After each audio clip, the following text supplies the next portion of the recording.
Hey,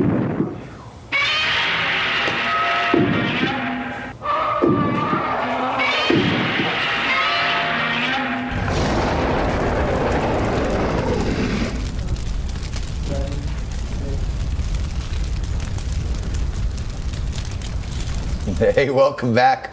Hey, our team is creative, and I guess those were the most colorful candidates in the 2 days of junior varsity and varsity debates that we saw down in Miami. I was down there.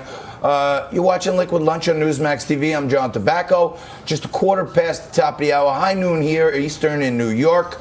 We are not high atop the financial capital of the world, but we are high atop Bryant Park in Midtown Manhattan at Newsmax headquarters.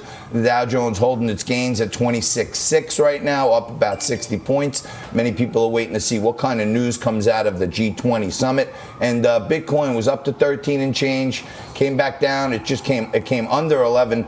Now it's up around 11.5, 11.4 as we speak. And I think it should consolidate here for a little while. And any loose money policies coming out of Europe may send more people into digital assets, and that could send it back on a rocket shot. And a rocket shot it is indeed when we're talking about presidential candidates and the global economy. To have Alan Tonelson join us today. Alan, thank you for joining us on Liquid Lunch. He's the founder of Reality Check, which is a blog that talks about economics, national security, technology, but more importantly, in this climate right now where we're talking about 24 Democratic candidates and Trump sitting there dropping the hammer on each one of them.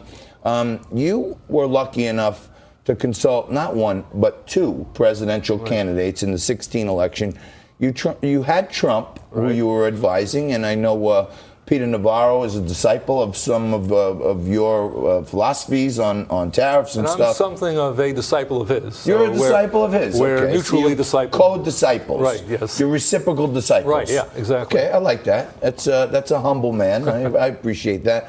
But other than Trump, you actually advised Bernie Sanders. Yes. And there are some that said the Bernie Sanders people were so ticked off at the Hillary people and the DNC that some of them even voted for Trump at the end. Oh, sure. And many of them didn't vote at all because they were just mad at Hillary for knocking Bernie out. And it's actually odd because Bernie and Trump had some similar stuff on tariffs, and you're pro-tariff. Absolutely. What were you telling them? Well, it's not so much that I'm pro-tariff, but I certainly think there are lots of instances when you come to trade policy that they're the most effective tool you have, or they're the only tool you have that hasn't yet been tried and is a proven failure.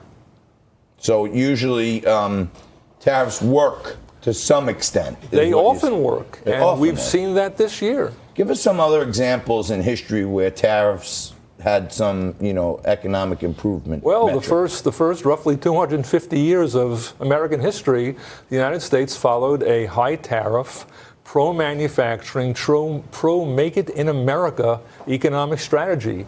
And we became the world's leading economic superpower, the world's leading military superpower, the world's leading technological superpower. That was no coincidence. Every one of the founding fathers, except those who followed Thomas Jefferson, were all economic nationalists. Lincoln was an economic nationalist. Theodore Roosevelt was an economic nationalist. That's really pretty good company. Alexander Hamilton, a leading economic nationalist. And again, that's great company to be in, and we wouldn't have had the kind of national success, stunning, unprecedented in world history national success, without having followed this path. And it was so successful that even though since the 1930s, or you can say late 1940s, once World War II was over, we spent literally decades trying to squander all this wealth that was built up, so much was actually built up, we haven't come close to squandering it all yet. Although we're sort of getting uncomfortably close here, or had been. Alan, you know what a fan of your work I am, and I've had the opportunity to talk with you a number of times. You're my go-to resource on all things related to economics and trade. The two most infamous Trump tariffs that we've heard about are the steel and aluminum tariffs and the tariffs on all these Chinese goods. From your perspective, how have they worked out? the steel tariffs have worked out splendidly. And the proof of that pudding is when you look at world steel trade statistics, which I do because I'm that wonky, you see that since the steel and also aluminum tariffs were put in place, their first full month was April 2018. Since then, so we've had more than a year's worth of results to look at. Since that time, China's steel output has gone up quite a bit faster than the world average. That's so. But what's really interesting is that it hasn't come at the expense of America's steel output, because America's steel output is also rising faster than the global average. The victims here have been various other steel-producing countries that used to be able to send their own steel gluts to the United States or transfer China's, and that hasn't been possible over the last year because the Trump tariffs were worldwide in scope. And that was the characteristic of them that the critics most seized on. They were constantly saying, look, we recognize there's a big steel problem, but it's a China problem. Why aren't you tariffing China?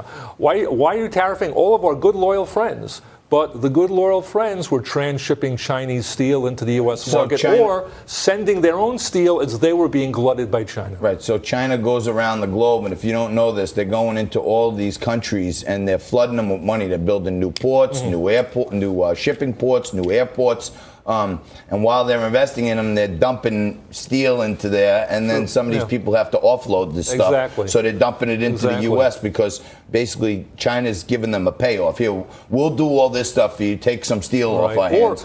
And then they dump it into the U.S. Or they're simply under such pressure from Chinese steel that they want to save their own steel industries, and so they send their own steel here. They ramp up exports here. That's not happening anymore. It's like a price transfer mechanism. Yes, absolutely. In some ways that they're using. It's also customs fraud. That's from my sophomore year of college, price transfer mechanism. I still remember some of that stuff, That's good. Alan. I like that. You got to check out the Reality Check blog, because you got a guy who's a reciprocal mentee with Peter Navarro, who's sitting in the White House and with Larry Kudlow and talking to the president. And the great insights you're going to get there are way better than you're going to here. You only get a few minutes of him. On a Reality Check, you get all of him.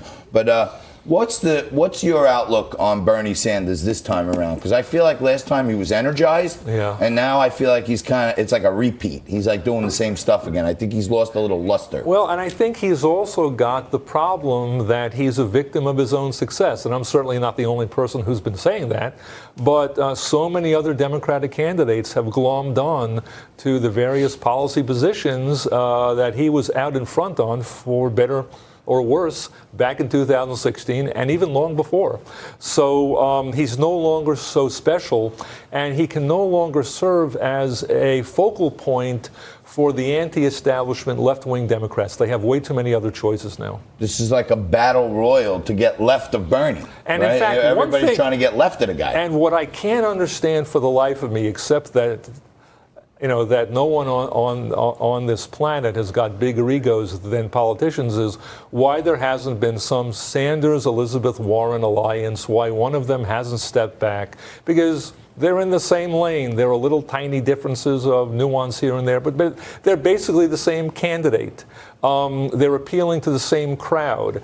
And if that school of thought hopes to knock off Biden, I don't see how they can do it if they stay in this race for months and months and months more, taking each other's voters away from each other. Alan, I just don't see it. Very quickly, in the last 30 seconds that we have, everyone's looking at the G7 summit that's going on right now. G20, excuse me. We keep adding countries to this. There is a G7, but they're not the ones yet. But they're hoping for some sort of a deal with China on the tariffs. What sort of a deal are you hoping for? I'm hoping for no deal whatever. And the problem is that even if China had what you might call a come to Jesus moment and recognize, gee, everything we've been doing is so terribly, terribly wrong, and we're sorry and we're going to change. How could you verify this? China has an immense manufacturing complex with zillions of individual factories. It's got enormous national and local and provincial bureaucracies. How could you possibly know what's going on in that enormous political and economic complex? You can't. Understood. And if you want to know what's going on, you got to check out the Reality Check blog. And if you want to know how much better this show is going to be, you stay right there. Watch these commercials, because next up, Martha Bonetta from Vote America First. Wow. Stay tuned for more Liquid Lunch Live. We'll be right back.